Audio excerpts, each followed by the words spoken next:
Bom, já está gravando. Jolie, você quer começar? Tá. Bom, boa tarde a todos e todas. Hoje nós temos a satisfação de receber o professor Jean-Paul Metzger.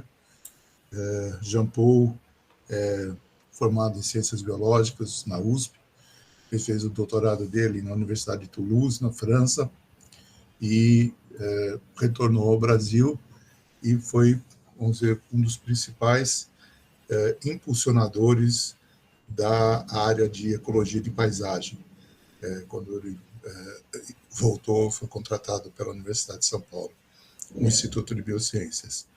E de lá para cá ele tem coordenado diversos projetos e diversas atividades que culminaram hoje com ele ser o coordenador do programa Biota da FAPESP, e no âmbito do programa Biota ele coordena um projeto chamado Biota Síntese, que é sobre o que ele vai nos falar hoje. Então, é um prazer recebê-lo, Jean, e normalmente a gente tem uma fala de mais ou menos 45, 50 minutos e depois um tempo equivalente para perguntas.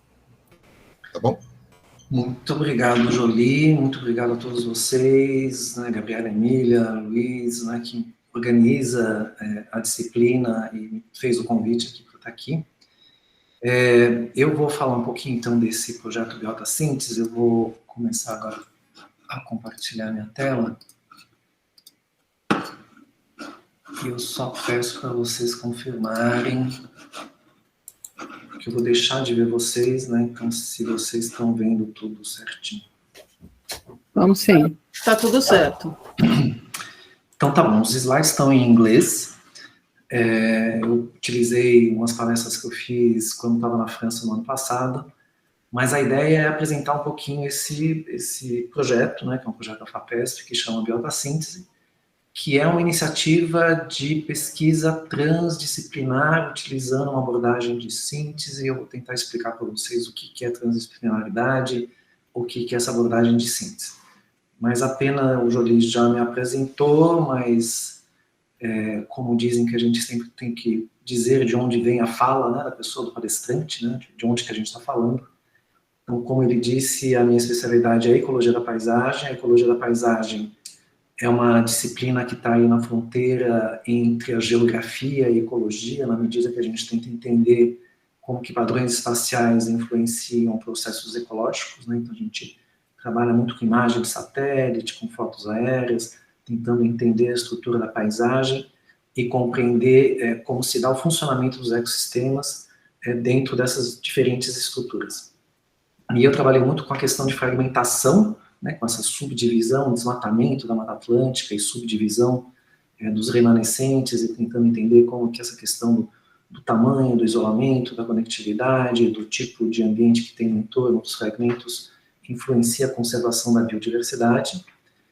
E, na sequência, acabei trabalhando muito com serviços ecossistêmicos, né, que é o benefício que a natureza traz para a gente, em termos de provisão de bens, né, físicos, como água, como madeira, mas também em termos de regulação climática, polinização, enfim, tudo isso são serviços ecossistêmicos.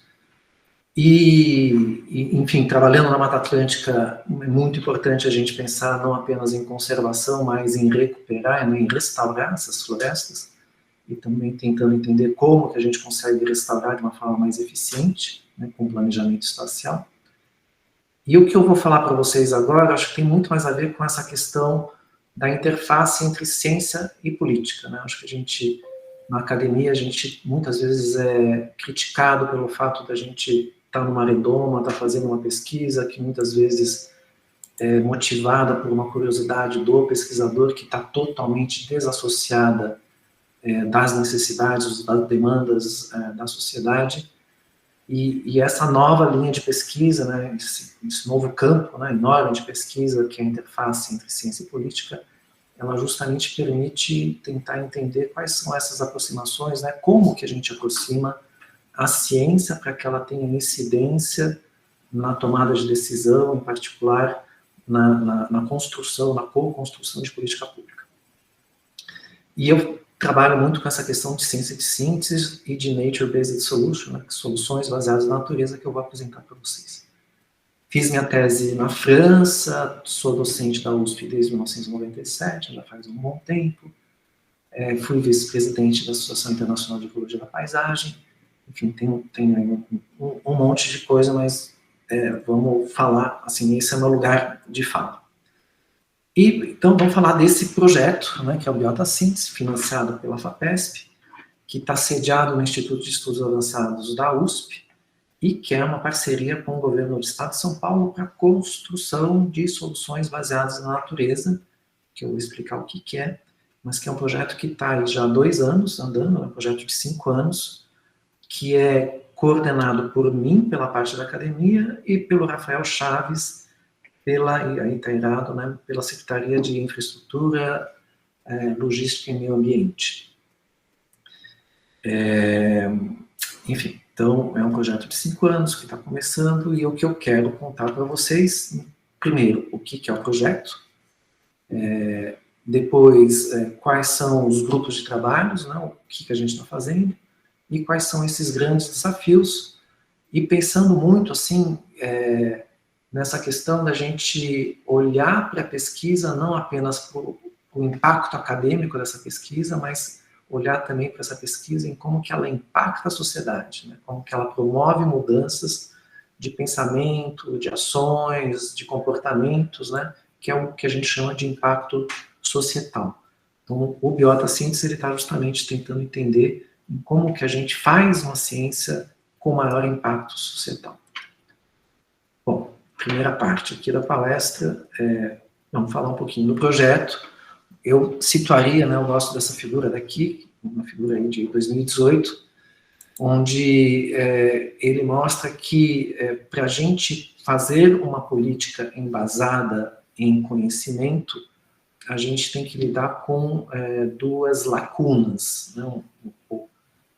Conseguir trabalhar com 2 lacunas, uma lacuna de conhecimento e uma lacuna de implementação, né? E muitas vezes essas 2 coisas juntos que a gente tem que ver. Ou seja, o Biota Síntese é justamente um projeto que está orientado a suportar, a dar suporte à política pública e lidar com essas duplas lacunas na interface entre ciência e política, que é o que a gente chama esse espaço de implementação. Ele, como eu já disse, ele é uma parceria junto com o Estado de São Paulo, né? A gente fez isso no governo anterior, e agora a gente está com outro governo, e possivelmente a gente vai lidar daqui a 3 anos com um terceiro novo governo, mas independentemente desse governo, o que a gente quer é ter um vínculo formal, né, que permita trabalhar com esses agentes públicos para co-construir políticas públicas, e em particular com a Secretaria do Meio Ambiente, com a Agricultura e Abastecimento, e com a saúde, nosso vínculo mais forte é com o meio ambiente.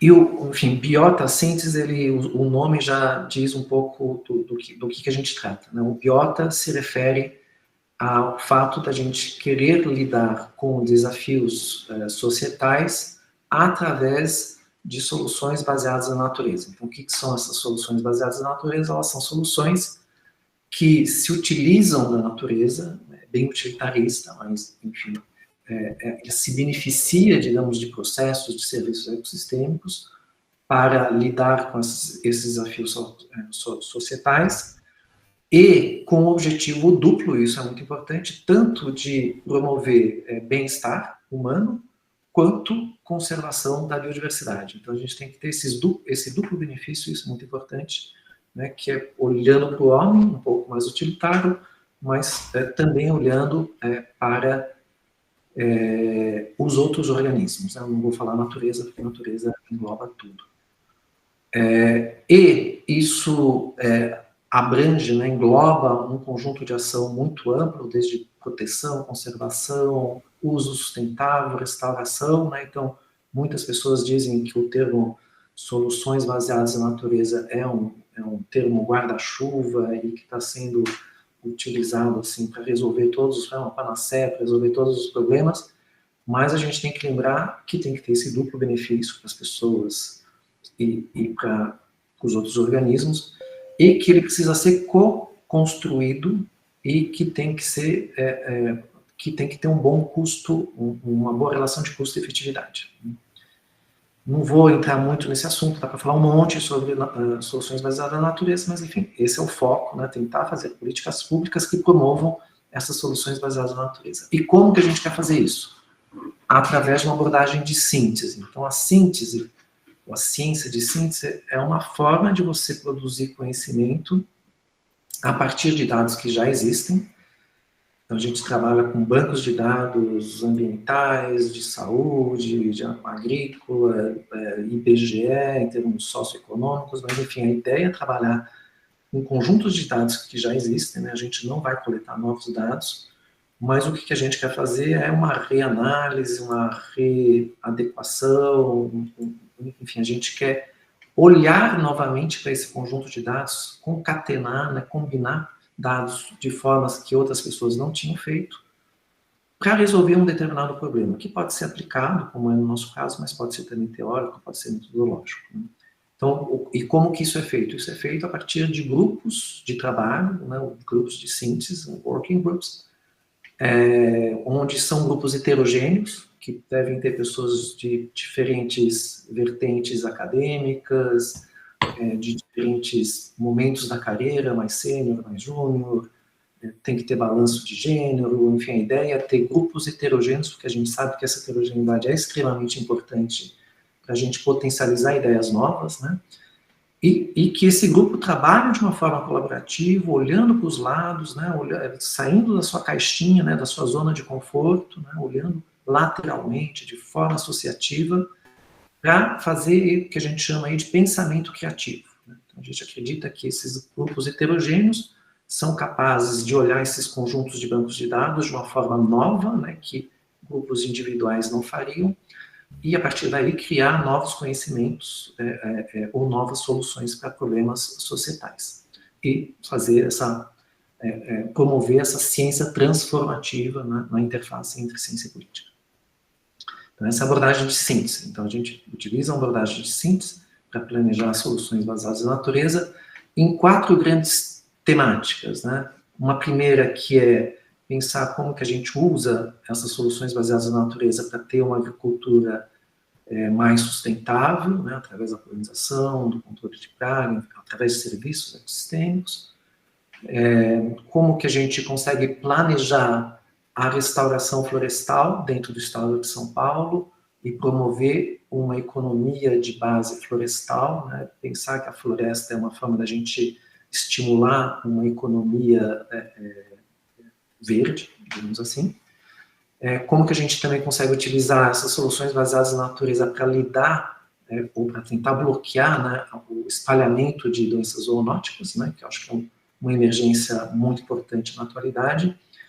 E, finalmente, como que a gente usa essas soluções baseadas na natureza, na infraestrutura verde e azul dentro de cidades, para a gente prevenir doenças crônicas não transmissíveis, né, como doenças cardiovasculares, diabetes, e também desordens mentais, né, problemas de depressão, de ansiedade, né, que a gente viu aí com a pandemia, que foi algo muito importante, né? Então, como que essa relação das pessoas, do cidadão urbano com áreas verdes, faz com que a gente consiga prevenir ou melhorar a qualidade, prevenir doenças ou melhorar a qualidade de vida dessa população. Então, são 4 temáticas, né, com um guarda-chuva grande aí, de mudanças climáticas, que traz desafios novos para cada uma dessas temáticas individuais, mas no centro de tudo a gente vai ter um grupo de coprodução de política pública, porque, no fim, o que a gente quer para cada um desses desafios é que a gente tenha tratamento de dado, com recombinação, modelagem, síntese e tal, mas no fim o que a gente quer é realmente que a gente incida em políticas públicas, porque ao incidir em política pública, a gente consegue fazer com que essas mudanças na sociedade se tornem mais perenes, né, ou mais permaneçam dentro da sociedade como um todo. Nós estamos trabalhando aí, só apresentar um pouco o grupo, né, um grupo muito grande de pessoas e de instituições, são 3 secretarias estaduais, Atualmente a gente está trabalhando com 3 prefeituras também, a Prefeitura de São Paulo, de Campinas e de Santos, né, que é Litoral, a grande metrópole e uma área no interior, com várias universidades, institutos de pesquisa, ONGs. Então a gente tentou representar aí diferentes setores da sociedade para trabalhar com esses 4 desafios, né? São, enfim, uma dezena de instituições, uma centena de pesquisadores envolvidos nesse projeto. E, como eu falei para vocês, então, a gente faz uma abordagem de síntese, né, abordagem de síntese para a coprodução de soluções baseadas na natureza, mas o que também caracteriza nosso trabalho é o que a gente chama de coprodução, né? É produzir conjuntamente esse conhecimento novo, é produzir conjuntamente essas novas políticas, o que é muito diferente da abordagem tradicional, onde usualmente a academia produz um conhecimento, e esse conhecimento é traduzido ou transferido para um tomador de decisão, um gestor ambiental, por exemplo, que vai usar aquele conhecimento, né, como se fosse uma mágica. Mas a gente sabe que esse processo unidirecional muitas vezes não funciona, porque o gestor tem uma demanda que está desacoplada com o conhecimento que é gerado na academia, enfim, que a gente precisa acoplar isso de uma outra forma, que é justamente através de uma abordagem interativa, de coprodução, no qual tanto os atores acadêmicos quanto os atores da sociedade, sejam eles do governo, de ONGs, trabalham juntos desde o delineamento, né, do co-design, né, do delineamento do problema, até a realização da pesquisa ou da geração do conhecimento, essa coprodução, até a disseminação. Obviamente que tem momentos em que os acadêmicos são predominantes, né, ou tem uma atividade maior, tem outros momentos que a gente espera que a sociedade tenha, principalmente nessa definição das problemáticas, tenha um peso maior, mas enfim, a gente produz junto, desde o começo até o fim, e isso é muito importante. E o que a gente quer também desenvolver é uma abordagem transdisciplinar. Então, e a abordagem transdisciplinar é diferente da interdisciplinar. Então, só para tentar explicar um pouquinho para vocês, o usual, né, cada bolinha branca aqui representa um objetivo de pesquisa, né? Então, na abordagem disciplinar, né, você tem uma disciplina que tem o seu objetivo e cada um está separado dentro do seu mundo, né, da sua caixinha. No multidisciplinar, você continua do mesmo jeito, mas aí, de repente, tem uma pessoa que faz uma mágica que junta todo esse conhecimento que é gerado. Isso é um multidisciplinar. Muitas vezes, um relatório de impacto ambiental, cada um faz um pedacinho e tem uma pessoa que junta todo esse conhecimento. O interdisciplinar, ele já é muito mais legal, no sentido em que você tem um objetivo único, né, uma bolinha única que vocês estão vendo aqui, aonde as disciplinas vão todas contribuir, né, para parte dessa solução, desse problema, e elas vão interagir entre elas. Isso é a abordagem interdisciplinar. E na transdisciplinar, você tem um objetivo único também, assim como no interdisciplinar, mas para além do conhecimento acadêmico, a gente junta também o que a gente chama de conhecimento não acadêmico, tradicional, que pode ser um conhecimento de populações tradicionais, que pode ser um conhecimento prático de gestão dentro de um órgão público, né, que pode ser um conhecimento local, enfim, que são os conhecimentos que não estão dentro da nossa caixinha, da nossa ciência ocidental. E a gente junta esses diferentes conhecimentos para, então, a gente atacar um determinado problema ou um determinado objeto de pesquisa. Né? Então, quando a gente está na interface entre ciência e política, muitas vezes a gente tem conhecimento científico e a gente tem um conhecimento dentro desse mundo da política que precisam ser combinados para a gente conseguir oferecer soluções. Então, isso é a transdisciplinaridade. Ou seja, resumindo, né, para fechar esse momento aqui da apresentação do projeto, o Biota Síntese, ele está aqui nesse meio entre a produção do conhecimento científico e a produção de política pública dentro de órgãos governamentais. Então, a gente está nesse meio, focando em soluções baseadas na natureza, com uma abordagem de síntese, transdisciplinar e de coprodução. Isso é muito sinteticamente o que a gente faz, o que é o nosso projeto. E aí, aonde que a gente está aplicando esses conhecimentos? Né? O que a gente fez nesses 2 primeiros anos do projeto? Né? A gente trabalhou em várias sínteses, né? A gente compôs diferentes grupos de trabalho, e eu vou falar de 6 sínteses, eu vou falar muito rapidamente aqui, porque eu acho que vamos já ir direto para a discussão, mas eu vou falar um pouquinho dessa síntese, um pouco dos desafios, e aí a gente abre para a discussão. Então, o primeiro desafio que foi posto para a gente no começo do projeto, né, pelo governo do Estado de São Paulo, foi de contribuir para o Plano de Ação Climática do Estado.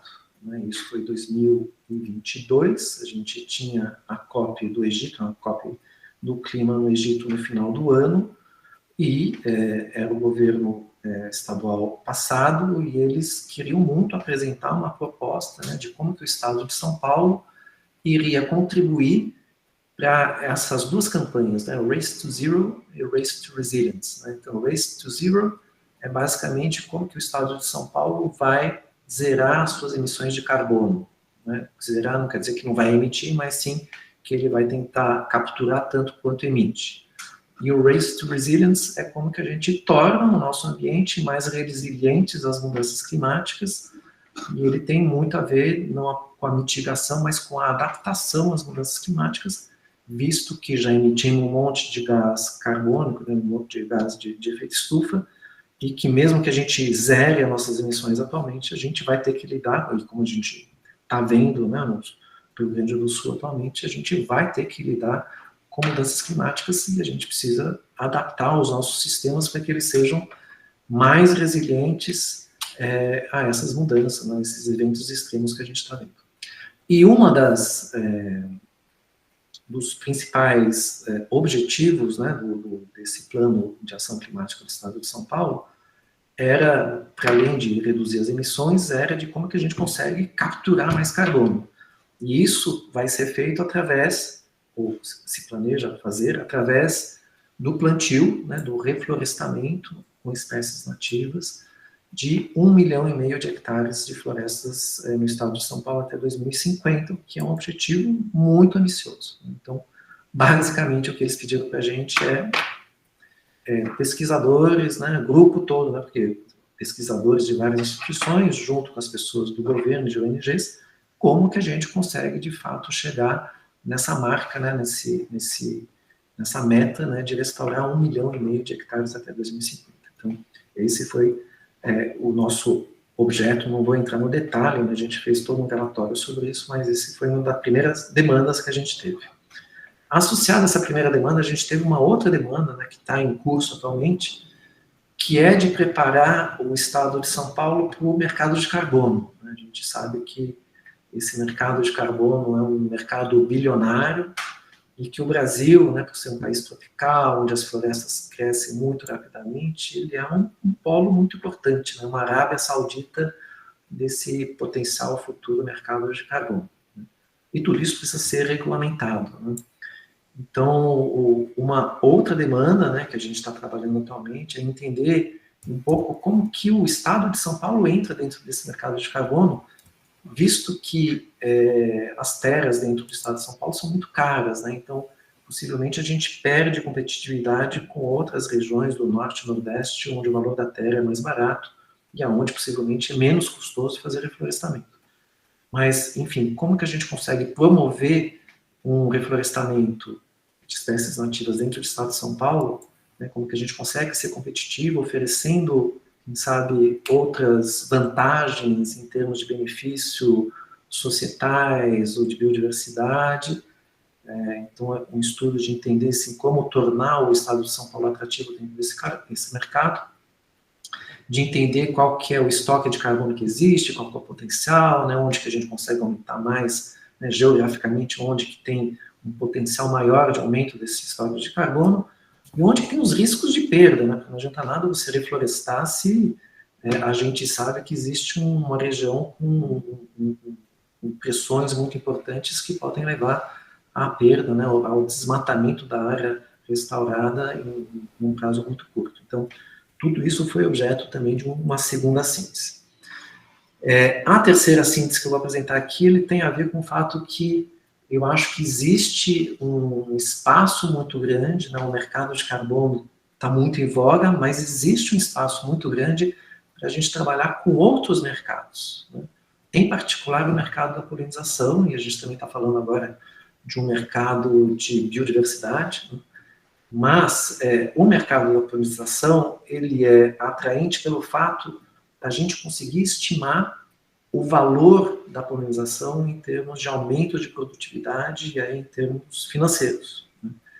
Então, para preparar também o Estado de São Paulo, não apenas para entrar no mercado de carbono, mas também para entrar em outros mercados como o de polinização, a gente começou a fazer alguns estudos, que aí nesse momento são estudos mais preparatórios, ainda não são de síntese, né, de tentar entender dentro do Estado de São Paulo onde que estão as áreas que ofertam serviços, né, onde estão as abelhas, né, que muitas vezes tem a ver com as áreas nativas, quais são as plantações para as quais o serviço de polinização é importante, como que a gente consegue conectar essas áreas onde estão as abelhas, né, onde está a oferta e onde estão as áreas que demandam, né, os cultivos que demandam essas abelhas, através dos fluxos de abelhas, né, então a gente modela esses fluxos de abelhas para tentar avaliar qual que é o serviço de polinização e tentar entender como que esse serviço de polinização poderia, então, impactar um programa de pagamento por serviços ambientais.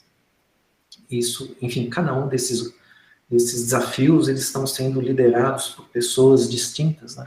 Então, a gente pode colocar o nome das pessoas aqui, tem o Danilo Bosco, que é o principal coordenador disso, junto com 2 pós-docs, o Eduardo Moreira e a Lara Torino.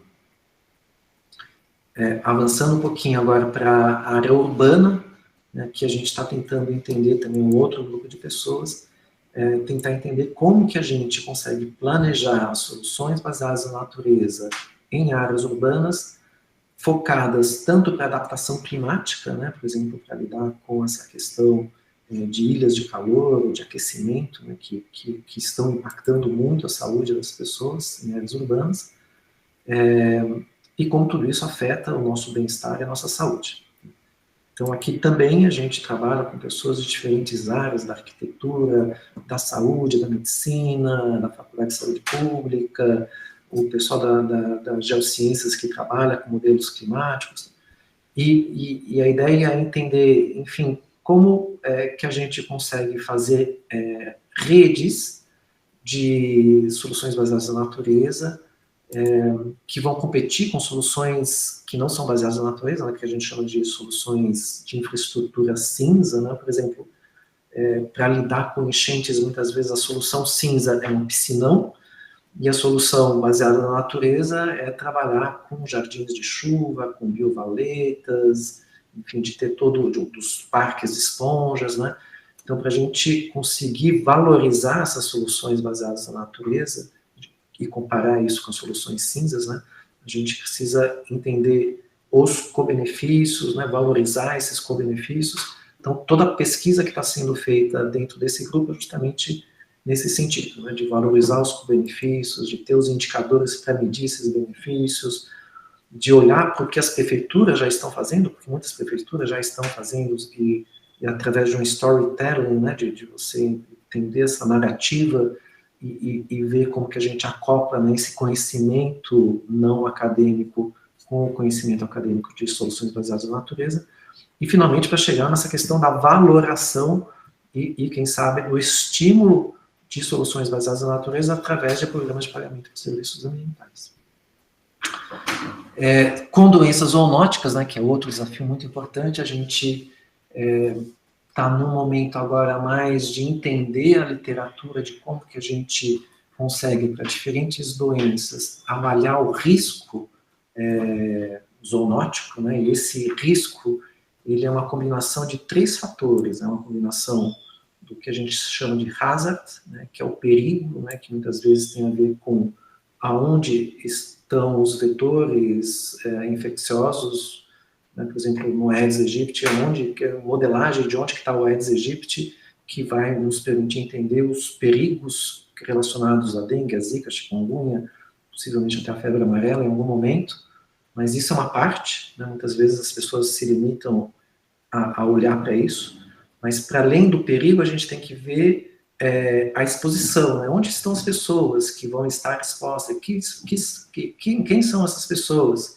que pode ter a ver com a vulnerabilidade, né? Tem populações que são mais vulneráveis do que outras, né? Então, em função das condições sanitárias, em função do tipo de construção das residências, em função do tipo de atividade que a pessoa faz, ela pode ser mais ou menos vulnerável a um agente infeccioso.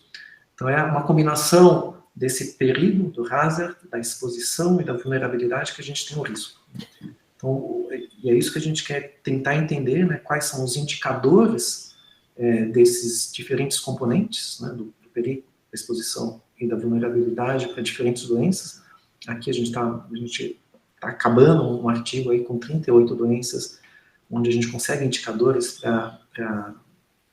de exposição, de risco, e diferentes tipos de doenças.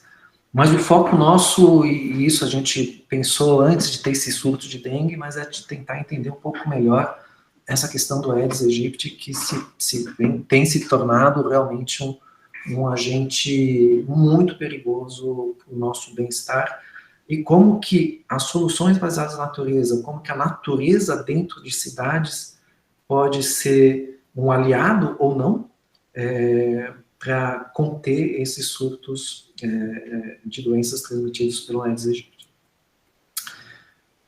Sexta síntese que a gente está lidando é do javali, né? Muitas pessoas já devem ter escutado do java-porco, né? Ele está se espalhando, ele foi introduzido, acho que no Uruguai, há algum tempo atrás, né? Porque é uma espécie de porco europeu muito produtivo, maior, mais forte e tal, então foi introduzido inicialmente para a gente consumir a carne, mas escapou. E ele é uma espécie invasora, muito competitiva, né, muito agressiva, que causa um monte de danos. Eles realmente conseguem destruir plantações, vegetação em nascentes, e além desse potencial destrutivo que eles têm, eles transmitem muitas doenças, inclusive com o risco de transmitir doenças para as criações de porcos. E isso, o estado de São Paulo, em particular, exporta carne suína para a China, por exemplo. Então, existe um risco, em função de como as coisas evoluírem aqui em São Paulo, aqui no Brasil, da China simplesmente boicotar a carne suína brasileira se houver o risco de transmissão de alguns agentes infecciosos do javaporco, do javali, para esses porcos de criador. Então, existe toda uma questão econômica, comercial por trás muito importante, além também do javali transmitir doenças para a gente, né? Então, também agente assim, transmissor zoonótico potencial. E ninguém sabe como controlar o javali. Então, você tem, inclusive, a única espécie que pode ser legalmente caçada no Brasil é o javali, só que aí você tem grupos de caças que adoram caçar o javali, mas que eles não querem controlar, né, exterminar as populações. Na verdade, eles querem manter a população para poder continuar caçando, porque o que eles gostam é de caçar. Enfim, é algo bastante complexo, né? E, então, para lidar um pouco com esse problema, a gente fez várias reuniões de síntese. Então, isso aqui é só um quadro para mostrar para vocês. Cada cor aqui de etiqueta representa um setor diferente. Então, o amarelo é o governo estadual, o verde é o governo federal, o branco são os pesquisadores, o azul é o pessoal, os caçadores. Enfim, a gente reuniu um monte de gente para tentar justamente entender quais são os desafios de cada um desses grupos, como que a gente consegue concatenar tudo isso. Então, também é uma síntese foi uma síntese bastante complexa. Enfim, só para fechar essa parte da apresentação da síntese, a gente partiu, né, naquele diagrama inicial, tendo 4 grandes desafios, um de agricultura sustentável, de restauração, da zoonose do urbano. Mas, quando a gente começou a trabalhar, na verdade, tudo se misturou, né? Então, na verdade, a gente está trabalhando na interface, né, de diferentes problemáticas, né? Então, a gente olha o Aedes aegypti, ele é um problema que é urbano, principalmente, mas é uma zoonose. Quando a gente olha para a questão da polinização é importante para a agricultura, mas a restauração tem um efeito muito importante no aumento da oferta, né, do hábitat de abelhas. Então, tem uma interface com restauração e assim por diante. Então, a gente trabalha nesse universo bastante complexo e estimulante, né, onde a gente tenta pensar com dados, tudo isso com dados que já existem, né, pensar em grupos heterogêneos, pensar em soluções para diferentes problemas que estão sendo postos pelo governo do Estado de São Paulo, essencialmente, e por algumas prefeituras. Então, é uma ciência, digamos, não mais movida pela curiosidade do pesquisador, mas é uma ciência movida por desafios societais que estão sendo postas, aqui no nosso caso, pelo governo do Estado de São Paulo. E quais são os grandes desafios? Né? E com isso eu vou fechar essa minha fala inicial. Né? Muitos desafios. Né? O primeiro desafio é que para a gente conseguir fazer com que tantos atores diferentes conversem, a gente teve que fazer uma espécie de adaptação da dinâmica de síntese usual. A síntese acadêmica era uma síntese em que você reúne as pessoas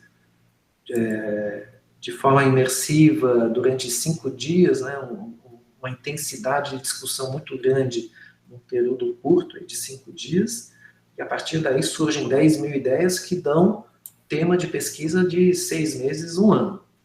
Só que isso não funciona quando você tem atores públicos que têm agendas muito complexas, que têm uma disponibilidade de tempo muito limitada, e o que a gente percebeu é que a gente precisou mudar um pouco esse formato da síntese para múltiplas reuniões, muito mais frequentes, né, com cada reunião com temática, né, com objetivos diferentes, definição do problema, identificação dos dados, discussão dos dados, até chegar na produção, na coprodução de o que a gente chama de outputs, né, que não são apenas artigos. Né? Nós, no mundo acadêmico, a gente pensa muito em artigo, mas, na verdade, dentro dessa lógica aqui, a gente produz coisas muito diferentes, né? Relatórios técnicos, a gente tá novos bancos de dados, propostas de decretos, de resoluções, enfim, a gente trabalha com produtos muito distintos. E isso faz com que, enfim, aqui apenas algumas das reuniões que a gente fez, inclusive essa aqui de baixo com o secretário de Meio Ambiente, enfim, são múltiplas reuniões com os diferentes, e é muito difícil lidar com essas múltiplas reuniões, ainda mais que a gente abriu essas 6, 7 frentes ao mesmo tempo. Então, esse é um grande desafio logístico desse tipo de trabalho, mesmo sendo muito estimulante, né, muito enriquecedor falar com todas essas pessoas, trocar essas ideias, te tira da zona de conforto, te abre ideias novas, mas, enfim, demanda muito tempo, muito engajamento. E, segundo, o que a gente percebeu, que para as coisas funcionarem, como a gente tem 2 mundos muito distintos, 2 lógicas de trabalho muito distintas, no acadêmico e no de política pública, a gente precisa ter o que a gente chama de knowledge brokers, né, que são as pessoas que conseguem quebrar barreiras, fronteiras de conhecimento e conseguem linkar, na verdade, conhecimentos distintos, né. E esses ligadores aí de conhecimento, eles têm que ser tanto do setor acadêmico, né, então uma pessoa que nem o Jolie, eu, né, que já temos uma carreira longa e que fizemos interface ao longo da nossa carreira com o mundo da produção de política pública, a gente ganhou esse conhecimento de como se faz política pública e a gente tem o nosso conhecimento acadêmico, aí a gente consegue fazer esses vínculos. Mas é importante também ter esses knowledge brokers do outro lado, né, do setor governamental. E aqui do Estado de São Paulo a gente tem uma sorte muito grande que a gente tem um pessoal técnico muito bem qualificado, né, e muitos deles com mestrado, com doutorado, ou seja, são pessoas que estão no mundo, né, da gestão pública, né, que constroem políticas públicas, mas que ao mesmo tempo sabem qual que é o mundo da ciência, né. Então, essas pessoas, esses brokers de conhecimento, que vindo dos dois lados, né, eles que conseguem fazer com que a gente consiga juntar esses conhecimentos todos. Terceiro desafio muito importante é que a gente, para as coisas funcionarem, a gente precisa ter uma institucionalização desse engajamento. Isso a gente tem com a Secretaria de Meio Ambiente. Então, por exemplo, aqui a imagem à esquerda, dentro da Secretaria do Meio Ambiente, a gente tem um grupo de trabalho que reúne pessoas importantes, né, pessoas que em postos de chefia dentro da Secretaria do Meio Ambiente, que se reúne aí, eu acho que a cada 15 dias, para conversar sobre o biotassíntese, né, e para gerar as demandas, para, enfim, discutir as discussões que a gente teve dentro dos nossos grupos de trabalho, enfim, mas eles têm uma governança deles, uma organização deles, que faz com que quando a gente tem uma reunião de síntese, que vai 1 ou 2 representantes, esse 1 ou 2 representantes do meio ambiente está lá representando um grupo maior, né, e já teve uma discussão interna. Infelizmente, a gente não tem isso na Secretaria da Saúde, nem da Agricultura.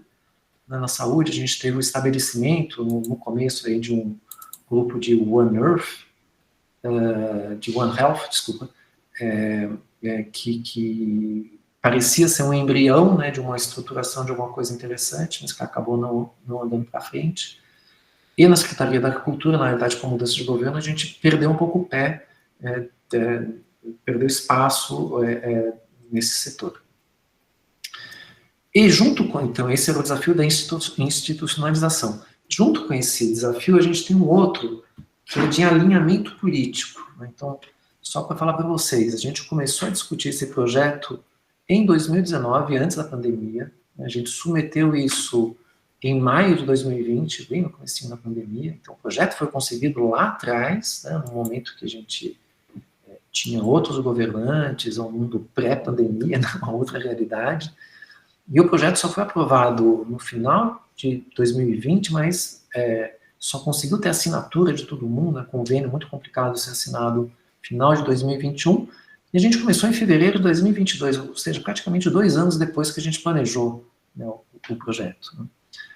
E aí, em 22, a gente trabalhou durante aí 10 meses com aquele governo com o qual a gente conversou ao longo do tempo para fazer o projeto, e depois veio outro governo, né? Então, em 2023 a gente tem um novo governo, a gente tem um novo secretário, a gente tem uma nova equipe, né? Novas prioridades, e tudo isso gera rupturas, né? Potencialmente pode gerar rupturas, né? Então gera uma instabilidade dentro do sistema que é natural, que a gente tem que lidar com isso.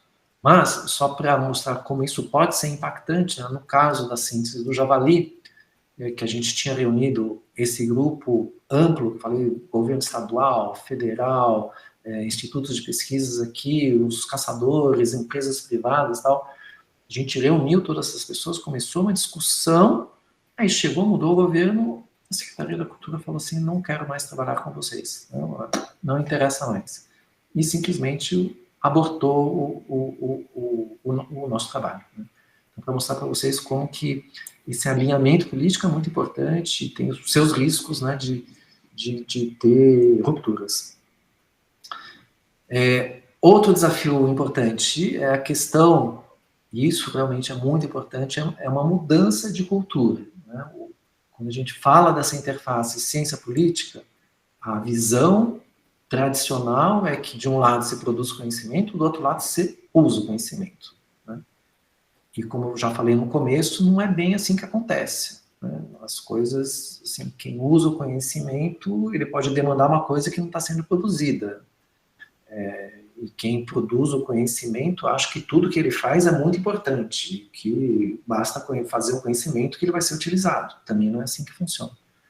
Então, quando a gente sai dessa lógica unidirecional e vai para uma lógica bidirecional, né, que a gente chama de two-way interaction, os desafios são muito maiores. Né? Você precisa ter tempo para colaborar, você tem que participar de múltiplas reuniões, você tem que ganhar a confiança das pessoas, você tem que ter engajamento político, inclusive, né, nessa co-construção, né, tudo isso para ter credibilidade, relevância, legitimidade. Então, tudo isso é um grande desafio, uma mudança de cultura, E mudança de cultura, inclusive, interessante que a gente percebe que elas... a gente está propondo isso, que eu considero como sendo uma forma inovadora, né, uma inovação na produção de política pública, mas esse modelo continua coexistindo dentro da Secretaria do Meio Ambiente com o modelo de consultoria. Então, por exemplo, agora a gente tem o Plano de Adaptação Climática e de Resiliência do Estado de São Paulo, no qual a gente quer participar, mas, ao mesmo tempo, a Secretaria do Meio Ambiente fez uma consultoria, onde contratou consultores para trabalhar com isso. E quando você trata consultores, basicamente você fala assim, ó, esse aqui é meu termo de referência, é isso que eu quero, você faz, depois eu uso. É unidirecional. Então, enfim, sair desse mundo, né, onde eu posso pressionar o meu consultor para ele me dar o resultado, e onde eu só estou cobrando, não estou participando da construção da solução, para um outro mundo em que eu participo da co-construção, é uma mudança importante de paradigma. E dentro dessa mudança de paradigma, o que é interessante é que quando você junta essas pessoas para pensarem conjuntamente, a gente consegue reconhecer melhor qual que é esse conhecimento existente que se acopla com as necessidades de política pública, né, que é o que a gente chama de conhecimento acionável, né, útil, actionable knowledge, onde a gente precisa desses knowledge brokers, né, dessas pessoas que unem conhecimentos distintos. Né. Então, quando você tem grupos heterogêneos, né, que estão engajados nesse processo de co-construção de política pública ou de conhecimento acionável, né, é mais fácil você encontrar esse conhecimento, entender onde que estão as demandas de implementação, onde não tem nenhum conhecimento que se acopla, né, que a gente precisa aí sim gerar um conhecimento novo, e qual é esse conhecimento que existe, mas que não é utilizado, né? Então tudo isso é muito interessante, né? Você começa a fazer um mapa, né, desses diferentes tipos de conhecimento, dessas lacunas de implementação. Outro ponto, já estou acabando, outro ponto que eu acho que é importante da gente considerar é que existe, eu acho que todo mundo sabe, né, os tempos de política e os tempos da ciência são muito distintos. Né? Então, você fala com um cientista, ele quer 2, 3 anos, né, para fazer um mestrado, 4 anos para fazer um doutorado, né, ele precisa de tempo, analisar dados. O tempo da pesquisa é um tempo muito mais lento, né, para você produzir um conhecimento sólido. Né? Agora, na política pública, não, as coisas funcionam com janelas de oportunidade. Então, de repente, abrir uma janela de oportunidade aqui, eu preciso de uma solução imediata, né? Ou nessa janela de 2, 3 meses. Que foi um pouco o que aconteceu com essa questão do Plano de Ação Climática do Estado de São Paulo. Então, isso é muito interessante, porque numa janela de 2, 3 meses, você não consegue fazer um conhecimento aprofundado. Mas é um conhecimento que vai ter um impacto. Que vai influenciar uma política, que vai influenciar uma ação.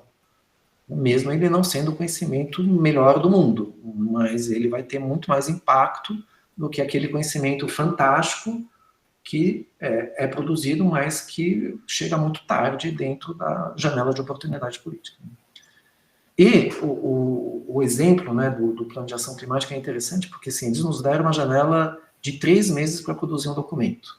Acho que a demanda veio em abril de 2022, a gente tinha que produzir uma coisa até julho de 2022, porque a COP era em novembro, e enfim, em 3 meses, a gente conseguiu reunir um grupo grande, né, foram 35 pessoas, da academia, do governo, de ONGs, a gente fez 2 encontros curtos de 2 dias, e através das dinâmicas que a gente teve nesses 2 encontros, a gente produziu uma nota técnica, né, que essas contribuições ao Plano de Ação Climática do Biotasíntese, mas que é um documento que está sendo muito utilizado, assim, e que foi base para a gente desenvolver de forma mais aprofundada na sequência várias das ações que a gente tem feito ao longo desses últimos 2 anos. Então, mesmo essa janela sendo curta, a gente precisa aproveitar. E o ideal é que a gente trabalhe com janelas de oportunidade ou com nível de urgência que não são tão urgentes, né, e que permitem, então, você fazer uma combinação de trabalhos de qualidade, síntese de qualidade, mas dentro de um tempo político, né, que é importante a gente combinar esse tempo político. Finalmente, eu acho que são mais 2 ou 3 desafios aqui que eu vou falar muito rapidamente. Um deles é a importância da comunicação. Eu estou falando de comunicação, não apenas da comunicação de dentro do grupo para fora, mas comunicação interna, né? Então, a gente vem produzindo várias notícias, né? A gente tem todo um grupo de comunicação, inclusive que o Joly é o responsável, junto com um jornalista científico, né? Então, e tudo isso é importante tanto para a gente comunicar, né, o que a gente está fazendo, mas também para a gente gerar uma certa coesão, né, para todo mundo dentro do projeto entender o que está sendo feito, aumentar essa coesão e esse espírito de confiança que a gente pode ter dentro do grupo. Então, a comunicação é uma estratégia de criação de coesão do grupo. Outra coisa que eu acho que é muito importante é a gente valorizar, nesse tipo de iniciativa, produtos que não são puramente científicos, que não são os artigos científicos tradicionais, né? Então, dentro do Biota Síntese, a gente tem produzido notas técnico-científicas, né? A gente fez 3, um desse do Plano de Ação Climática, outro relacionado com o mercado de carbono, e um terceiro de financiamento, que eu vou falar daqui a pouquinho. Mas o que eu acho que é importante é que a gente valorize isso, né? E o que a gente tem feito? A gente fez uma série de Biota Síntese, como se fosse uma revista, inclusive a gente tem um ISSN, cada documento tem um DOI, cada documento tem um ISBN, como se fosse um livro, ou seja, ele é mais facilmente rastreável, né, citado, e vai estar no Google Scholars, ou seja, ele valoriza, né, ou quem colocou energia para escrever isso tem um certo reconhecimento mais oficial, né. E o que eu acho mais importante é que esses documentos eles são escritos numa linguagem mais acessível, que dialogam diretamente com quem faz política pública, né? Então, um exemplo que eu quero colocar para vocês é o terceiro fascículo, né, dessa série de nota técnico-científica, que é o de financiamento, né, que a gente fez uma nota técnica de financiamento, inicialmente prevista para como que a gente consegue angariar recursos para pagamento de serviços ambientais, mas isso, ao longo das discussões, se tornou uma forma de você promover financiamentos para ação climática. E aí, há 2 dias atrás, né, no Dia do Meio Ambiente, 5 de junho de 2024, o governador, que aparece na imagem aqui, a Natália, secretária de Meio Ambiente, né, acho que está o prefeito, assim, eles lançaram um decreto que lança, então, esse Finaclima, né, que é um formato para você financiar ações climáticas que está totalmente atrelado a uma nota técnica que a gente produziu há alguns meses atrás, menos de um ano atrás. Então, mostra-se que realmente trabalhar dessa forma, né, que muitas vezes o impacto em política pública, ele se dá mais por documentos técnicos-científicos, né, como notas técnicas, do que por publicações, né, porque se a gente gerar uma publicação, a gente submete, né, tem todo um processo de aceito, vai ser aceito daqui a um ano, quando já perdeu o timing político, já perdeu a janela de oportunidade. Então, muito interessante pensar nesses diferentes tipos de produtos. E, finalmente, assim, outro grande desafio, né, do nosso grupo, como falei para vocês, é um projeto FAPESP, a FAPESP alocou 8 pós-docs para a gente, que é sensacional, mas esses 8 pós-docs são pesquisadores jovens, né, que estão no começo de carreira científica e que querem entrar dentro do mercado de trabalho e que precisam publicar. E o que a gente percebe é que existe essa tensão, digamos assim, do que é valorizado dentro do mundo acadêmico, né, e pensando ou em progressão ou inserção dentro do mercado acadêmico, né, do mundo acadêmico, e o que é valorizado dentro do mundo da política. E muitas vezes isso fala-se de escalas diferentes. Então, o que é um artigo de alto impacto, muitas vezes é um artigo que fala em escalas regionais ou globais, não é um artigo muito local, né? A demanda de política é muito mais uma demanda imediata e de alta aplicabilidade, o que não necessariamente é algo importante para um artigo científico de alto impacto. O que faz um artigo de alto impacto é o seu grau de generalização, é o seu impacto internacional, né, é mostrar como que o que você fez aqui é importante para outras pessoas que fazem coisas similares em outros lugares do mundo, né? Então, enfim, a gente tem que aliar esses dois mundos, né, para a gente conseguir, de fato, fazer uma ciência de alta qualidade e também com incidência em política pública.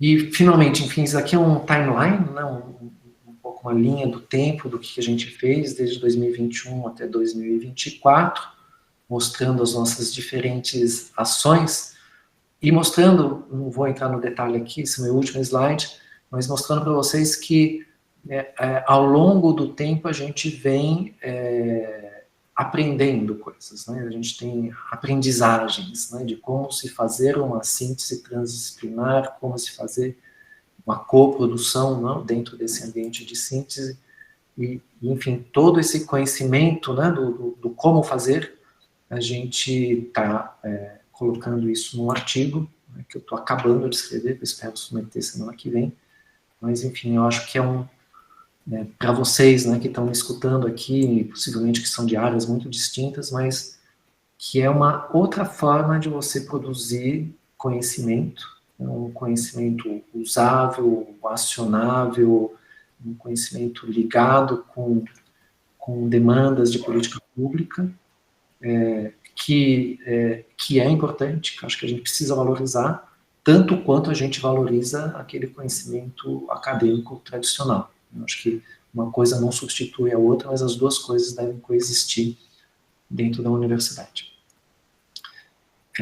A imagem aqui está com uma resolução muito ruim, mas, enfim, aqui a gente tem um grupo, né, isso foi dentro de uma das nossas imersões, não vou falar quem é quem aqui, mas se vocês olharem, para quem conhece, né, a gente tem aqui a nata dos tomadores de decisão na área ambiental do Estado de São Paulo, com o pessoal, pesquisadores do Biossíntese, junto com os nossos pós-docs, né, então acho que também uma coisa muito importante que a gente está fazendo a gente está formando um novo grupo de pesquisadores dentro de um ambiente muito rico, né, um ambiente em que a ciência é valorizada em função, né, dessas demandas, e onde a gente valoriza muito mais a colaboração do que a competição, né, entre pessoas, e onde a gente tenta realmente fazer algo, ter um diferencial ao trabalhar conjuntamente, né, de forma colaborativa.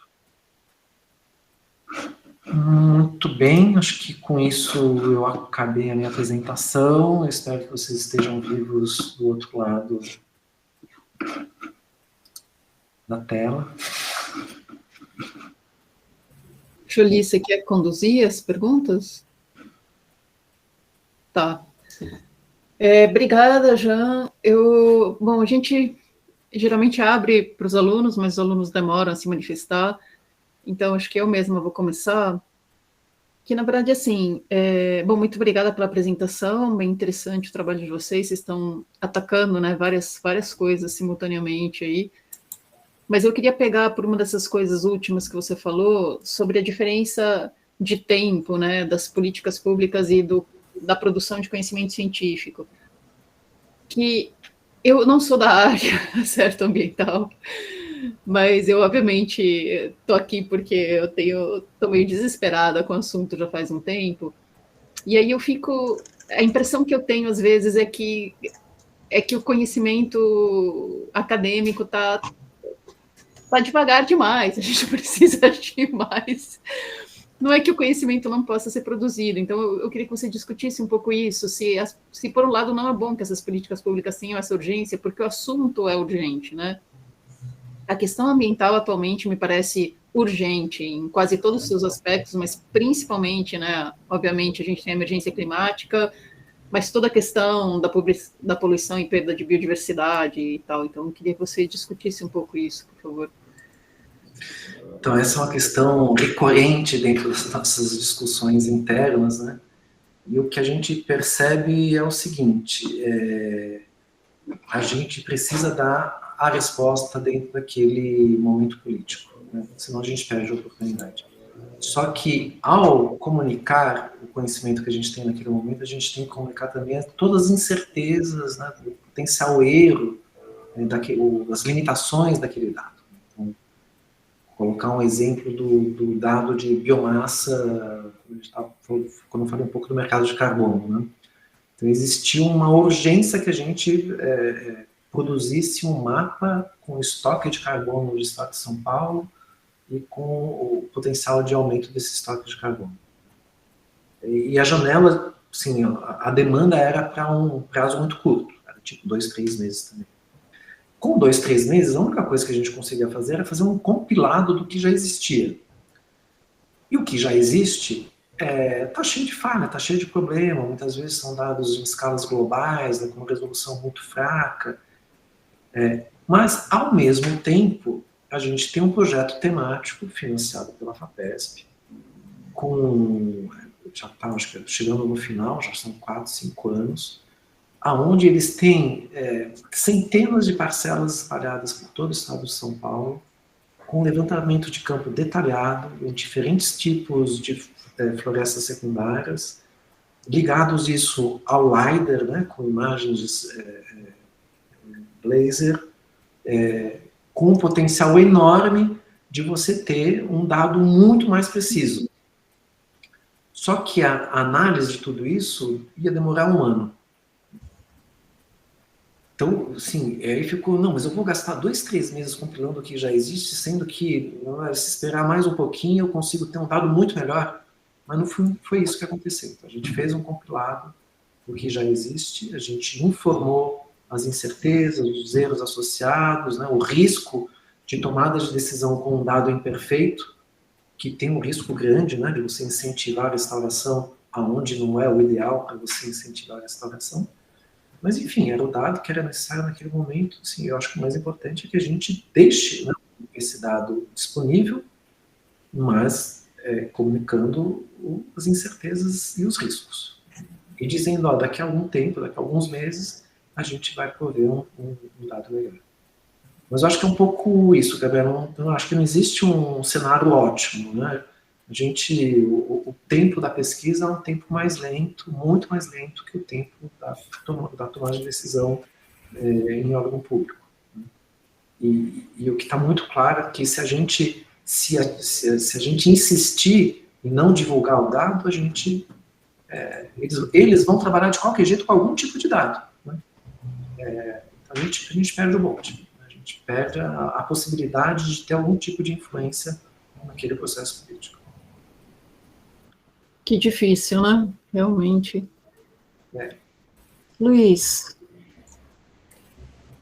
Obrigado, João, pela belíssima explanação que você fez. Tinha muitas coisas que me deixaram assim com vontade de saber mais detalhes, mas uma delas talvez seja mais assim premente para mim, que seria essa questão da restauração de 1,5 milhão de hectares. O Brasil fez aquele compromisso de Estado em 2015 de 12 milhões. Eu, até onde sei, isso não está muito bem acompanhado com políticas públicas, etc. Queria então primeiro saber se esse 1,5 milhão faz parte daqueles 12 milhões, é alguma coisa específica, em primeiro lugar. E, em segundo lugar, todo o mecanismo de aplicação, né, desse processo, ou seja, quem paga, onde especificamente. Você já falou um pouquinho dessa questão das regiões, mas um pouco. Eu me lembro de uma aula que eu assisti, em outro contexto, aqui sobre déficit legal, déficit de reserva legal no estado de São Paulo, e onde o Roberto, quando se chama Rodrigues, eu acho. Não. Ricardo. Como? Ricardo Rodrigues. Isso, exatamente. Eu falava exatamente que as grandes propriedades tinham um déficit de reserva legal muito maior do que as pequenas, que era desproporcional em relação ao tamanho das propriedades, etc. Em suma, qual é um pouquinho... qual é a linha mestra dessa questão da restauração de 1,5 milhão de hectares no estado de São Paulo até 2050, se eu não me engano, que você disse, não é isso? Isso.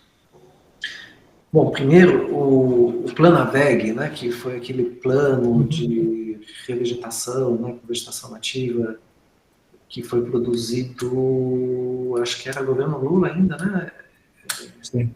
Júlio. Sim. Ele foi um plano, acho que foi apresentado uma COP na reunião no Acordo de Paris, e ele está totalmente baseado nos déficits indicados, levantados pelo Código Florestal. Não sei se, quem sabe, para todo mundo que está ouvindo aqui, o Código Florestal, né, que é a Lei de Proteção da Vegetação Nativa no Brasil.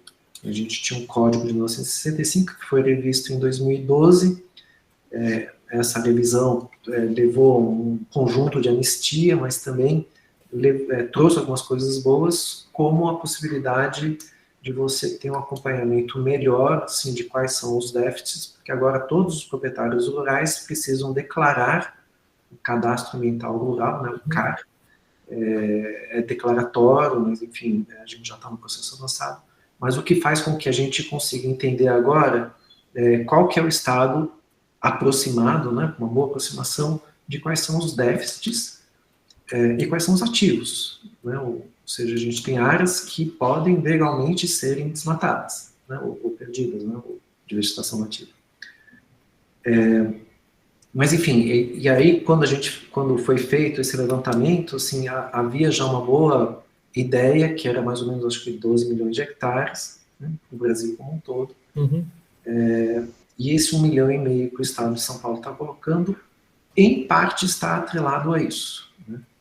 Na realidade, dentro do 1,5 milhão, a gente tem dois grandes grupos. Uma parte, mais ou menos metade, é o cumprimento do Código Florestal dentro do Estado de São Paulo. Né? Repor reserva legal, repor áreas de proteção permanentes, né? Muitas vezes são vegetações ripárias, né? Ao longo dos rios. Uhum. Então, uma parte, mais ou menos metade, é isso. E a outra metade, o que o Refloresta SP está propondo, é que você estimule, através de incentivos econômicos e através de uma economia florestal, a recomposição de florestas onde ela não é necessariamente obrigatória por lei, né, pelo Código Florestal. A gente tem essas duas figuras. Né? 50% cada uma, mais ou menos. 800 mil e 800 mil no caso, 700 mil no caso, eu sempre me inverto qual que é qual. Uhum. Enfim, é mais ou menos metade de metade. Mais ou menos. Então, uma metade é obrigatório, né? Então, seria meio top-down, né? Você impõe que isso realmente aconteça.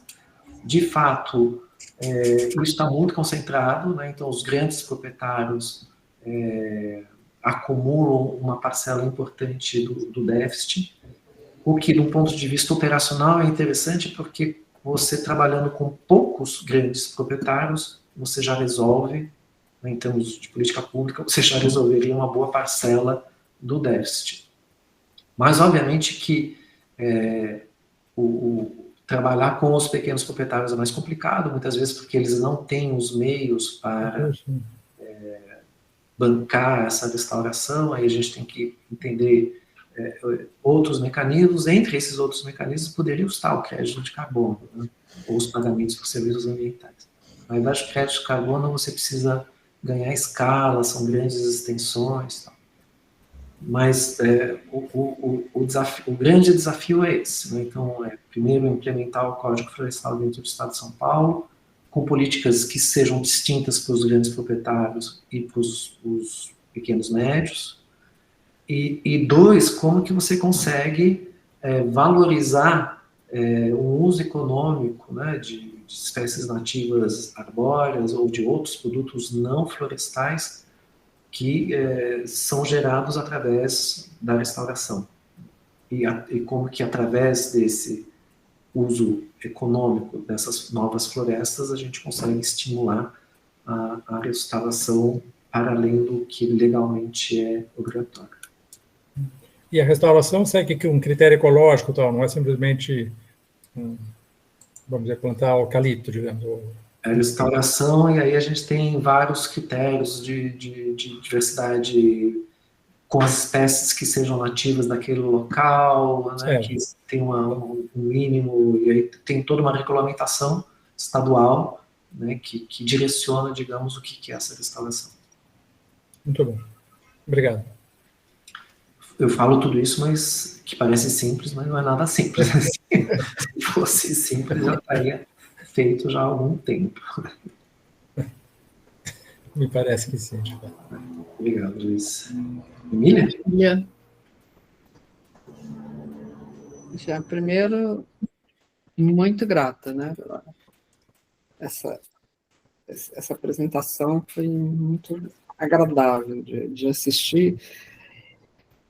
E me ficaram várias questões, mas duas prioritariamente sobre o PAC, né, o Plano de Ação Climática.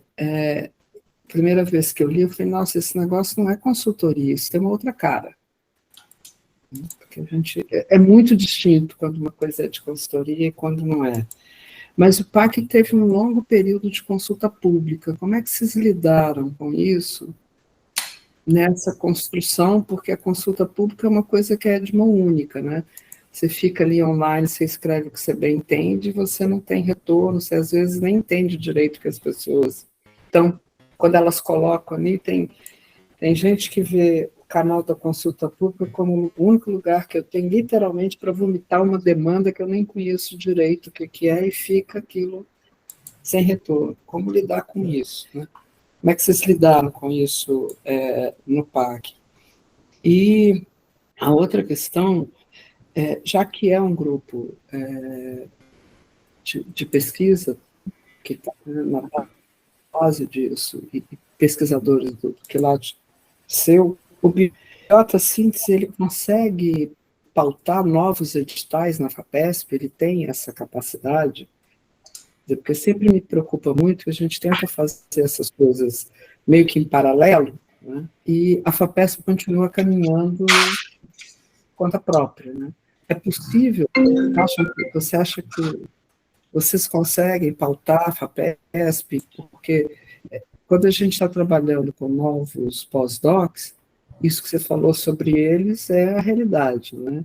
Eles têm muito a oferecer, mas ele também tem que fazer um diálogo internacional com uma pesquisa, que às vezes parte disso que ele está fazendo não é de interesse daquele pacote A1 a 4, né, de revistas de publicação internacional, na grande maioria das vezes, e também não dá para abandoná-los e fazer deles, enfim, você está aqui, faz o que você tem que fazer e corre atrás por conta própria, né?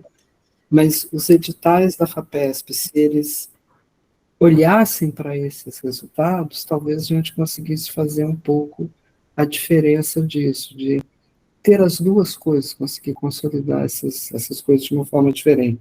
São nessas duas questões que me chamaram muito a atenção o seu trabalho, mas, uma vez, muito obrigado, né?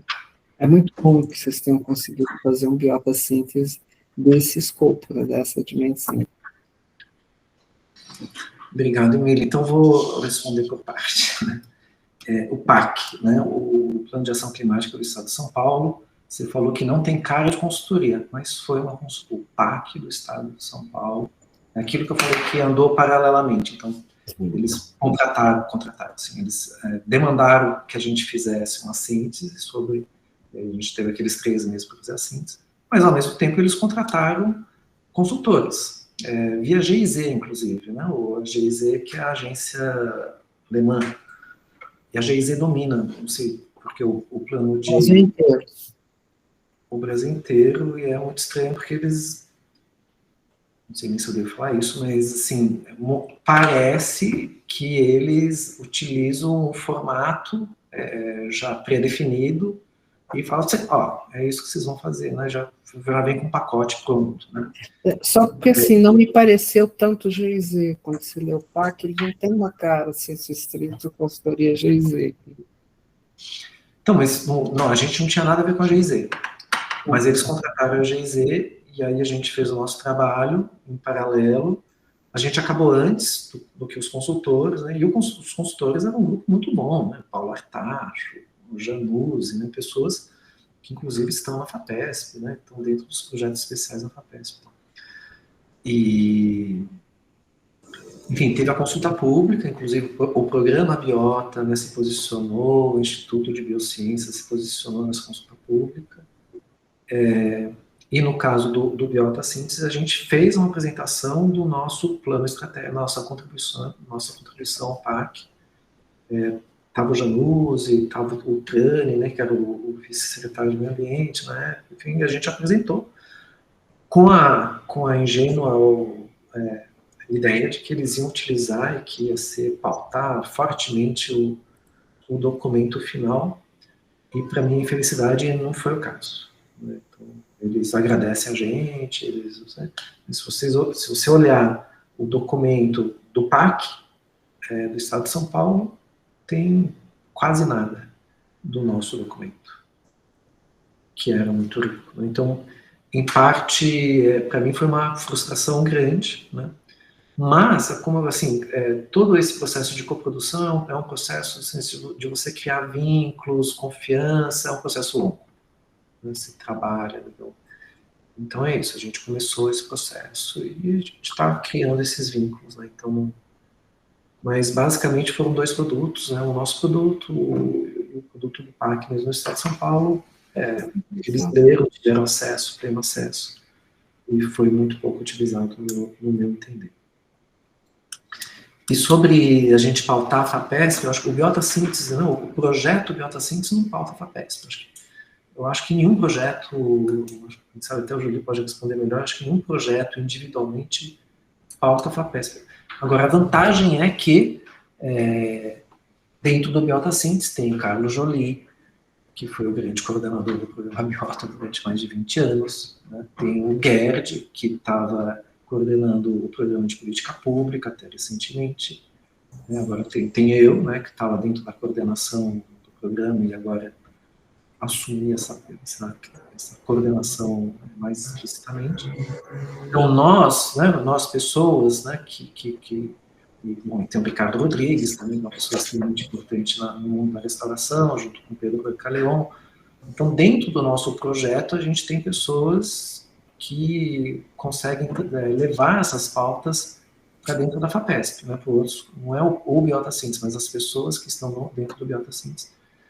E de fato, assim, dentro do programa Biota, a gente trabalhou durante mais de um ano para fazer o planejamento do programa Biota até 2030, né, que a gente chama de Biota 2030. E dentro desse planejamento do Biota 2030, a gente tem linhas de fomento, né, que eu acho que são inovadoras e que justamente procuram financiar ou procuram entender como que a biodiversidade é parte da solução, é um elemento de transformação da nossa sociedade, né? A gente tem uma linha que a gente chama Biota Transformação, que é isso, que é justamente tentar entender como que a biodiversidade pode ser utilizada para transições para a sustentabilidade. A gente tem uma linha de financiamento de projetos de síntese, que, por sinal, acabou de sair uma chamada, por favor, divulguem, acabou de sair uma chamada que a Biota Síntese, é o mesmo nome do projeto, que gera um monte de confusão, mas é uma chamada que é uma chamada de síntese, né, para síntese fora do nosso projeto. Enfim, a gente tem também uma parte que a gente chama de biota inovação, entendendo que a inovação não é só produtos, mas também é processos, pode ter serviços ecossistêmicos envolvidos. Então, eu acho que a gente consegue pautar através dessas pessoas, né? E a gente teve agora, muito recentemente, uma chamada muito bem sucedida de política pública, de todas as áreas, que teve, se não me engano, mais de 120 propostas, né? Eles selecionaram um grupo de 60 propostas, mais ou menos metade. Então, são projetos com caras muito distintas daqueles projetos puramente acadêmicos, né? Então, a gente, através, né, dessas pessoas, desses programas, a gente consegue mudar um pouco, a gente consegue pautar, digamos, um pouco a FAPESP.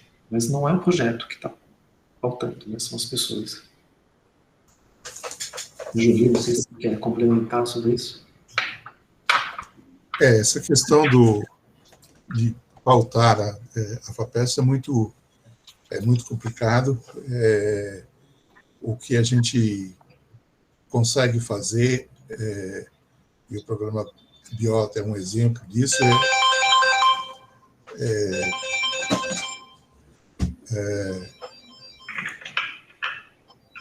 através dos resultados, do sucesso das empreitadas, você mostrar a viabilidade de ações e mostrar a importância dessas ações. Então, quando, através do Biota, de um esforço do qual o Jean foi um dos coordenadores, de produzir os mapas de síntese de áreas de conservação, áreas de restauração, os mapas que são utilizados pela Secretaria de Meio Ambiente e outras secretarias, se mostrou que era perfeitamente impossível você ter uma pesquisa que gerasse resultados e que fosse também aproveitada do ponto de vista de aperfeiçoamento de políticas públicas. E acho que isso abriu a possibilidade do diálogo, pelo menos para a área de biodiversidade. Isso já aconteceu muito mais cedo com a área de saúde, isso já aconteceu muito mais cedo também com outras áreas dentro da FAPESP, mas mostrou que esse era um caminho possível. Então, a FAPESP passou a fazer chamadas, a incorporar isso no rol dos temas financiáveis, ou das propostas financiáveis pela FAPESP. Então, eu acho que é a prática, é o resultado da prática que acaba levando a essas pautas. Da mesma maneira como os resultados de mudanças climáticas permitiram avanços em outras áreas dentro da FAPESP também. Então, agora, a gente dizer assim, não, fui eu que pautei, ou esse projeto que... Eu acho que é sempre o conjunto. É sempre o conjunto, as circunstâncias que também vão mudando, as cobranças da sociedade, o fato da gente ter praticamente todo início de governo, em geral não é no primeiro ano, é no segundo ano, como aconteceu com esse, como aconteceu com governos passados também, que olham para aquele volume de recursos alocados para a FAPESP e dizem assim, vamos arrumar uma maneira de pôr a mão nisso. E todos eles mandam projetos de leis orçamentárias para a Assembleia que querem usar uma parte dos recursos da FAPESP para outra finalidade. E é sempre um trabalho de você ir à Assembleia, conversar nas comissões, conversar com deputados, e convencer da importância de manter os recursos da FAPESP, que estão definidos na Constituição Estadual, mas cada governo tenta achar uma brechinha para ver se consegue tirar um pedaço. Então, lógico, não, esse pedaço continua na FAPESP, mas você sente a pressão, que você precisa dar respostas à sociedade. A sociedade precisa ver resultados concretos de uma forma mais clara do financiamento da pesquisa que está sendo feita. Então, eu acho que isso também ajuda. Esse é o conjunto de circunstâncias que vão definindo e pautando a FAPESP. Tem que sempre lembrar que o Conselho Superior da FAPESP é formado por 12 conselheiros, que 6 são indicados pelo governador. Eles têm mandatos de 6 anos, esse atual governador até não indicou nenhum, porque não terminou o mandato de nenhum desses conselheiros, mas há sempre essa balanço entre 6 academia e 6 governo, que estão dentro do conselho e que definem as linhas mestras da FAPESP. E eu mencionei bastante o fato de ter janelas de oportunidades políticas, para fazer política pública, né? Mas eu acho que dentro da FAPESP também existem as janelas de oportunidade, né, de você pautar alguma coisa ou não conseguir pautar outras coisas, né? E aí muda diretor científico, muda... Não, assim, a gente já percebe que tem linhas mais favoráveis, né, ou gestões que são mais favoráveis a uma certa pauta ou a outra. Então, as janelas de oportunidade também existem no mundo da ciência. Da política científica. Já voltando à questão questão... desculpa, Jolie, você ia falar mais alguma coisa? Não? Tudo bem.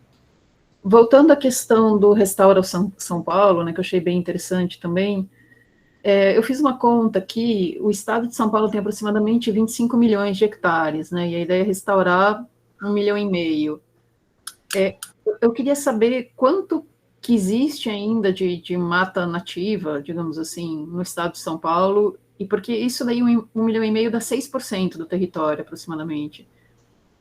E se você podia comentar um pouco, né, sobre o quanto isso, de fato, é suficiente.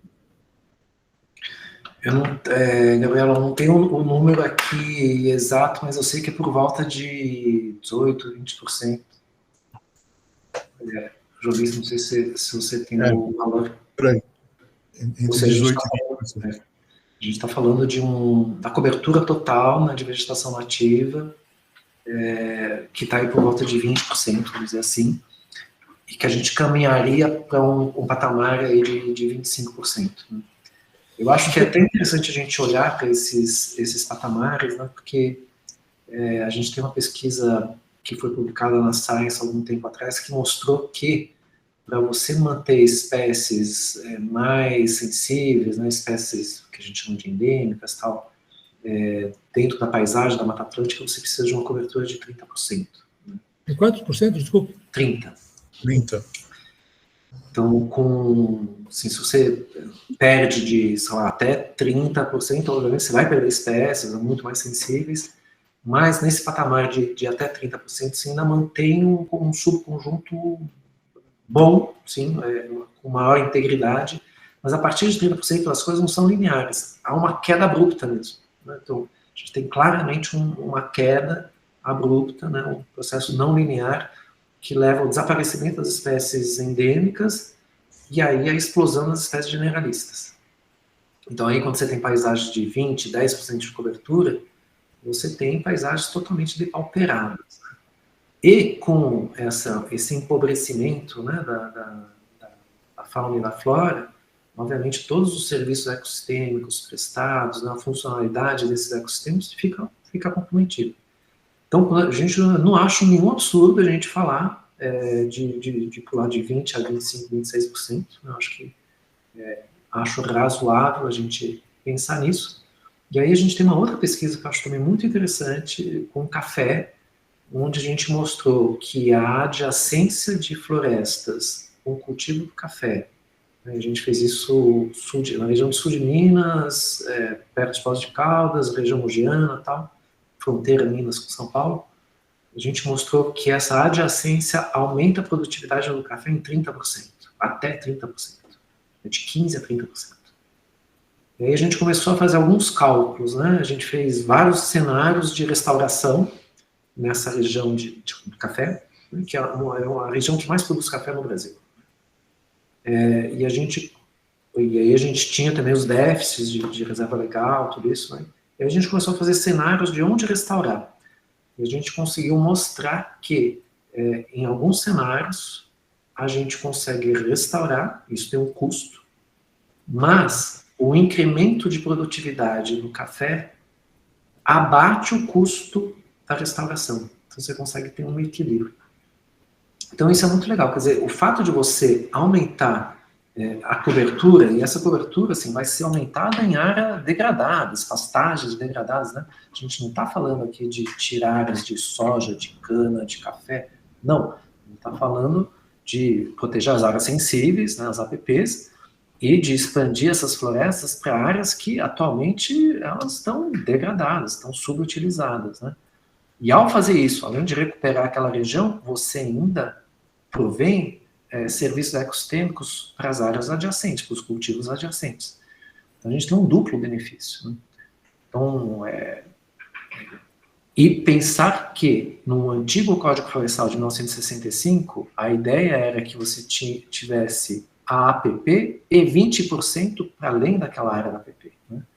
Aí quando você somava a APP com a reserva legal, era 30%. Né? Com a revisão do Código em 2012, você basicamente incluiu a APP dentro dos 20% da reserva legal. Exato. Você, numa canetada, você artificialmente reduziu substancialmente em 10% a exigência de cobertura de vegetação nativa no Brasil todo, né? Em boa parte do Brasil, né? João, quando você fala dessa cobertura, você diz respeito a fragmentos de pelo menos 3 hectares, é isso? Qual é o mínimo para você entender que aquilo existe como um fragmento? Não tem mínimo, né? Não tem mínimo, quer dizer, se tiver 2 hectares, está na conta. Então, na verdade, o mínimo está variando em função daquilo que a gente consegue ver com as imagens de satélites, né? E a gente está com satélites cada vez com resolução maior.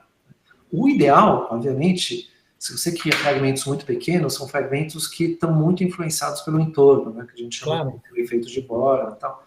Então, eles têm uma composição, tem mais vento, mais praga, mais problemas, e aí as espécies mais sensíveis não ficam nessas bordas, né? Então, o ideal é que a gente consiga realmente fazer reservas legais maiores, ou mesmo, né, entre proprietários vizinhos, ter reservas legais que são contíguas, né, formar maciços maiores, né. Porque eu acho que o SOS Mata Atlântica e o INPE, conjugados, eles falam em 12% na média nacional, com fragmentos de até 3, de a partir de 3 hectares. É isso mesmo que eu estou enganado? Então, o dado que a gente tem de cobertura de Mata Atlântica, que quem pautou isso durante muito tempo foi a SOS Mata Atlântica, eles tinham um valor, não sei se vocês devem lembrar, um valor de 7%, 8%. Né? Esses 7%, 8% eram matas boas e com 100 hectares. Com 100 hectares, exatamente. 100 hectares. Aí chegava a 7%, 8%. E com 3 hectares seria 12%, não é isso? Aí vai para 16%, 17%. Né? E agora que a gente está com as satélites cada vez maiores, né, a gente consegue entender e inclui não apenas as matas boas, mas as matas secundárias, que são importantes, né, a cobertura florestal dentro do bioma como um todo é de 24%. 24%? 24%. E aí, se você considerar as vegetações... No estado de São Paulo, não no Brasil, no estado de São Paulo. No Brasil todo. Brasil. Tá. E considerando as vegetações não florestais, a gente está aí por volta de 26%, 27%. Então, a gente ainda tem uma cobertura grande, muito maior do que a gente imaginava há alguns anos atrás, mas o grande problema é que são áreas mais degradadas, áreas submetidas a efeitos de borda, né? Então, as áreas mais pristinas, né, mais maduras, são menores, e a gente ainda está tendo uma perda substancial de vegetação madura. Eu sei, exatamente. Agora, grande parte disso de São Paulo está numa situação relativamente melhor por causa dessa grande reserva ali no sul, ali no Vale do Ribeira, tal, ali, acho que ali é o prato de esta resistência, né? A grande... Ribeira, Serra do Mar, né? Isso, exatamente. Então, a gente tem um grande... Se entrar pelo oeste do estado, aí é muito pouco. Aí a gente tem paisagens que estão abaixo do limiar, bem abaixo do limiar dos 30%, que estão em 10%, né? 10%, 15% no máximo. Então, a gente, obviamente, a situação é muito heterogênea ao longo do estado de São Paulo. Se a gente pegar o exemplo aqui de Campinas, né? Nós estamos em torno de 12% a 15% do município com cobertura vegetal original. Né? E ainda assim, fragmentos que a gente considera grandes, como a mata de Santa Genebra, você vê todo o processo de perda de espécies que você está tendo, né? Por influência da matriz no entorno. Né? Então, você perdeu uma boa parte da fauna pela invasão de cães e gatos fugidos das casas, né? Das casas ali em volta, se tornaram ferais, né? Voltaram a um estado selvagem, detonaram com tudo, morreram, porque não tinham mais o que comer, mas essa fauna não volta de uma hora para outra, né? E ela é importante para a dispersão de espécies, então você começa a ver espécies na mata onde você não tem indivíduos jovens, você não está tendo um processo de renovação da mata. Isso é altamente preocupante. De você ter um fragmento que acaba, de uma maneira muito rapidamente, perder espécies, que é diferente da área da APA, Joaquim Egídio e Souza, porque ali o tamanho é relativamente semelhante, mas tem um monte de outros fragmentos conectados ainda. Então você consegue manter de uma forma, e você não tem nenhum loteamento, né, com casa na beirada da mata. Ah. E essa questão dos corredores? Eu me lembro, o José Pedro Oliveira Costa tentou, eu tentei também com ele, fazer um corredor ali na Mantiqueira, a partir da cota 1000, deu com os burros na água, não deu certo, mas isso parece que os corredores seriam muito importantes também. Né? Quer dizer, dependendo do tipo de configuração espacial da floresta, se ela pode estar mais interconectada, ela teria uma função ecológica muito mais eficiente do que o mesmo fragmento não interconectado, digamos. O grande problema da fragmentação é que você isola populações em fragmentos. Né? Isso, exato. Mas o fato deles estarem espacialmente isolados não quer dizer que funcionalmente não haja fluxo gênico entre eles, não haja movimentação de espécies entre eles. Então, a grande ideia, né, quando você pensa em conservação dentro de paisagens fragmentadas, é justamente de você conseguir compensar o isolamento através de medidas que fomentem a conectividade, né, que permitem aumentar esse fluxo gênico entre os fragmentos. Que pode ser através de corredores físicos, pode ser via aproximação, né, dos fragmentos, deixando um gap pequeno entre eles. Né.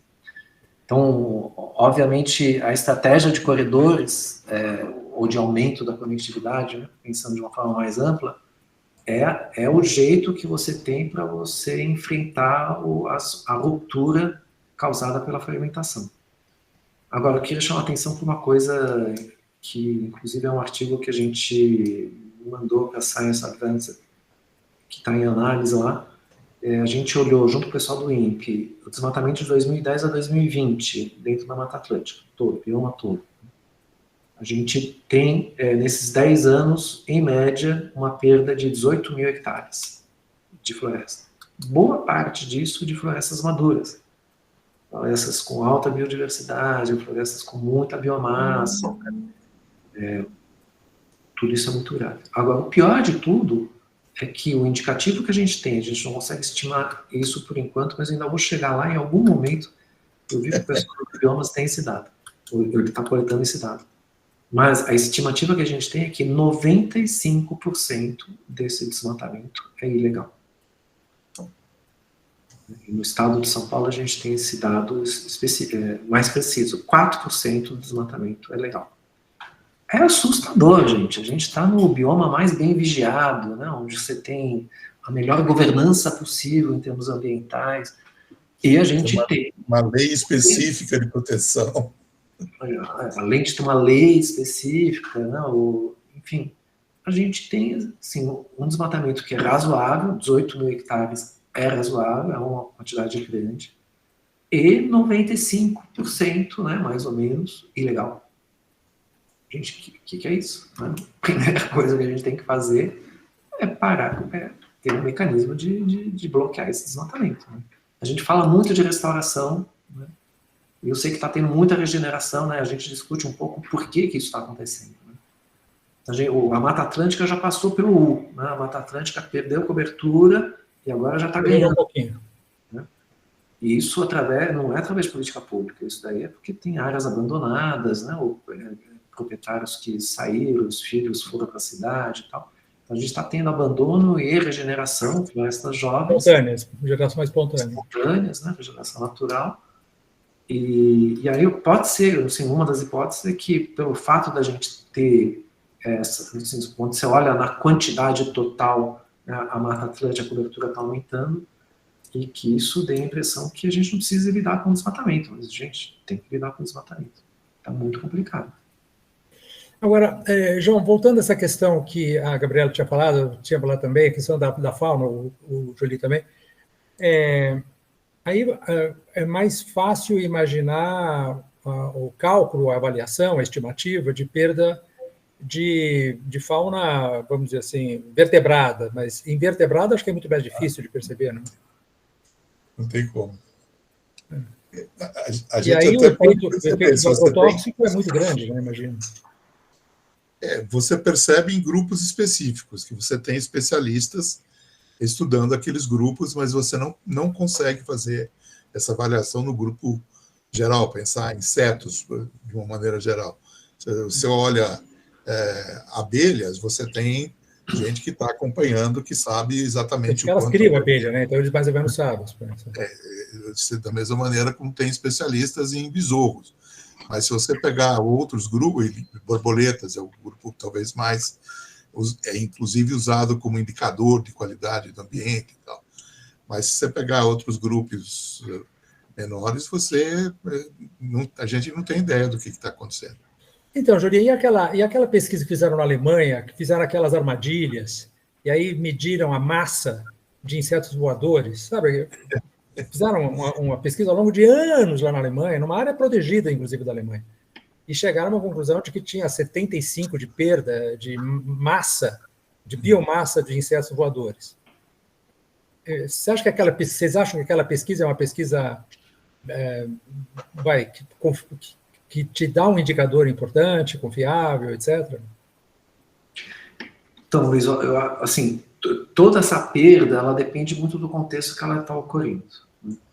Primeiro, que a realidade na Alemanha, assim, é preocupante, né? Se estiver perdendo 75%, lá pode ser que aqui a gente esteja perdendo mais, até porque a gente tem uma biomassa muito maior. Mas, assim, o contexto, a cobertura, né, a quantidade de mata que você tem no entorno, o tipo de uso, o tipo de mata, usa pesticida, não usa pesticida. Então, são muitas variáveis que estão... Então, quando a gente trabalha com biodiversidade, com esses efeitos da fragmentação, da perda de hábitat, a gente acaba trabalhando com grupos de indicadores, né, que é a forma que a gente tem.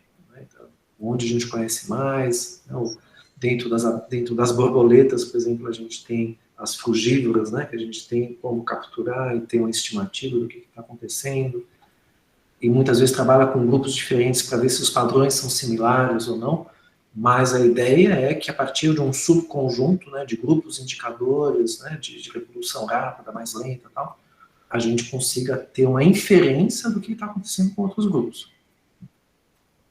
Mas o que é importante é que, e isso a gente já sabe, né, que essa perda depende muito do contexto, né, é o que eu faço, depende da paisagem. Então, na verdade, qualquer experimento desse de perda, ele tem que ser replicado e essas replicações têm que considerar diferentes contextos de cobertura, de uso da matriz, ou seja, não é nada fácil, e assim, o que a gente tem são indicativos via grupos indicadores, né? A gente trabalha com grupos indicadores para a gente tentar... por extrapolação, né, fazer. Tá, muito bem. Ou muito bem, talvez não seja bem a palavra. Mas... Interessante.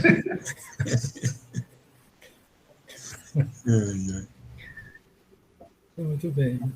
Pessoal, mais perguntas aí? Alunos? Ninguém vai se manifestar? Eu abri o fórum e ninguém postou nada lá, só eu. Ninguém entendeu nada do que eu falei. Acho que entenderam.